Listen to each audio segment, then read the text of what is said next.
What would you say you do here? Jeff, hey, thanks for joining us on the podcast. How's it going? Hey, Mark, going great. I'm looking forward to it. Yeah. So tell us in your own words, what's your role? What do you do here at KaiNexus? Okay, so my official title is Vice President of Sales. And I guess with that official job, my job is to make sure that we drive enough revenue into KaiNexus so that we can keep solving problems for our customers. I mean, we're a business, we got to keep the lights on. But personally, I think more in terms of my job, in terms of emotion. I'm one of those emotional type people. And I think that one of my main roles here is really just to be the emotional leader of our organization. So I really like to kind of know everything that's going on. I like to have my hands in as many things as possible. And I kind of see it as my job is to just help people as much as possible. I'm happy to get into details, though, about like Vice President of Sales and what that means. You think that would be helpful? Sure. I mean, I think if you can touch on the balance of what you do of selling, or, Clint Corley was already on the podcast. Clint reports to you. So I'd be curious the mix of selling and managing, if you want to elaborate on that. Yeah, that's great. I started out where I was doing mostly kind of selling before Clint was on board. And now that he's here and Matt Van is here, I find doing probably 65 to 70% of my time is more managing and less selling. That said, from a selling standpoint, I look at my job as trying to articulate our belief system at KaiNexus, and that'll help us to attract customers that believe the same things that we believe. And so a lot of what I do is try to uncover problems that customers have and then see if I can make recommendations on how we might solve those problems. Sometimes it's KaiNexus and sometimes it's not. From a management perspective, I'll tell you, tons of things come up. We're always dealing with questions from customers. We're dealing with how do we handle certain situations. And I'm also trying to kind of put lean principles at work through our sales and marketing activities. And I know you and I have talked about this in the past, but I'm pretty big on kind of punishing process and not people. Mm-hmm. And so anytime that we make a mistake, I'm trying to be pretty ruthless at figuring out how we can design a better process so that doesn't happen again. And we're trying to generate leads. We're trying to attract customers. We do a bunch of demos. We're trying to solve problems.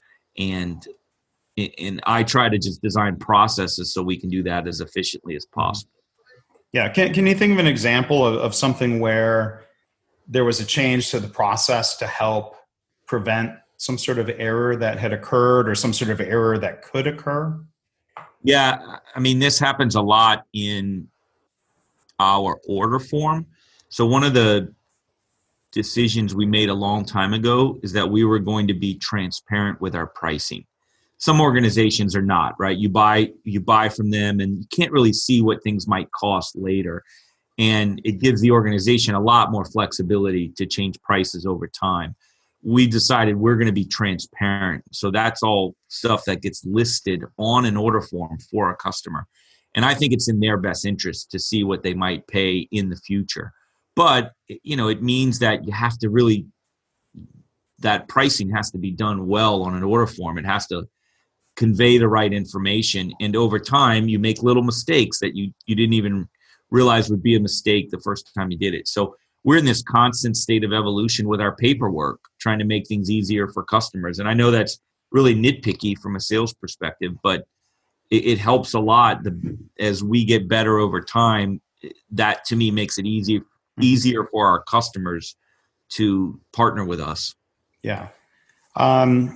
You talk a lot about, you've already mentioned a lot, the idea of you're not just selling software and solutions. I know you're very serious about the idea of identifying, understanding, and solving customer problems. So can you maybe just share a little bit more about that consultative sales process? If someone reaches out and says, Jeff, I think our organization wants KaiNexus, what are there typical questions that you start with?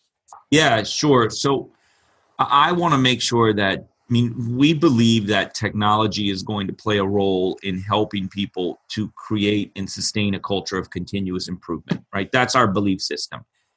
and if someone's not trying to do that in their organization, there's going to be tension, right? If they're trying to accomplish a different goal than what we believe as an organization, there's just not going to be a fit. And so for instance, I believe a lot in kind of leveraging the collective knowledge of employees. I believe in that bottom-up concept of asking your people what they need to do in order to get better. And so I'll do a lot of probing to see how committed someone is to that. People talk a good game about it. They say, yeah, we want to leverage our employees. But then you ask them how they go about doing it, and you can tell that they're really not committed to it. And if that's the case, I might point them to a consultant or see if we can get a conversation with one of their executives to see if we can figure out why maybe that commitment's not there, rather than just trying to push software. There are just some times when software is not the right answer to solve the problem. And look, I think that's as much a benefit for our customers as it is a selfish endeavor, because if we bring on a customer that's not a good fit, we're really wasting the resources of our organization that could be applied to someone who is a good fit. And so I see it as a selfish and as a way to really help make sure that our customers have a good experience. Yeah. So the one other thing we're asking people in this series here is for you to share something outside of work that's a particular interest or passion or hobby of yours. Okay, so I've got a couple. I'll pick one. I think that probably is a little bit different that people might not talk about. So one of my passions is networking.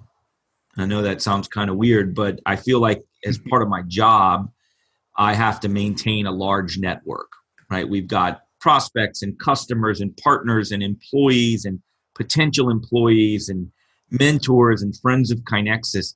But I also try to maintain as big a network as I can of people I used to work with and friends outside of work and whatever. And I do it in a really proactive way, right? I feel like it's my job to maintain my network. It makes me happy. I enjoy having a big network, and I do it very kind of purposefully. And the process I chose was I actually keep track of birthdays. I learned this when I was 21. I kind of plagiarized it from somebody. And if you look at my calendar every day, there's a list of birthdays of people that I knew at some point in my life. And I spend about 30 minutes every morning typing birthday messages, and it keeps me in touch with people. Mm-hmm. And again, it's one of those things where, if I did it just out of a desire for payback, I don't think I'd get as much out of it. But I'm very proactive about my network. It's been one of the best decisions that I've made. I've turned other people on to that technique. I'll say Facebook sometimes takes away a little bit of the Facebook does that now. Yeah, they kind of do it for people, but I still manage it the old-fashioned way with my calendar and typing emails to people. And so it's been a real good kind of, look, I look at it as a hobby. A part of my job is to maintain my network, but it's also something I enjoy doing a lot. Okay, well, great. Well, thanks, Jeff. Thank you for talking about what it is that you do here. Jeff Roussel, our VP of Sales. Any last words you want to leave the listeners with? No, I appreciate it, Mark. I appreciate you doing this. I think this is fun. I usually enjoy the work that goes into developing a craft. And I think that aligns with our mission here. Mm-hmm. I think it is a good focus at home. And so I look at my job as to continue developing myself and to help others around me do it too. So I'm happy to be a part of this series. All right. Thanks a lot. All right, Mark. Thanks.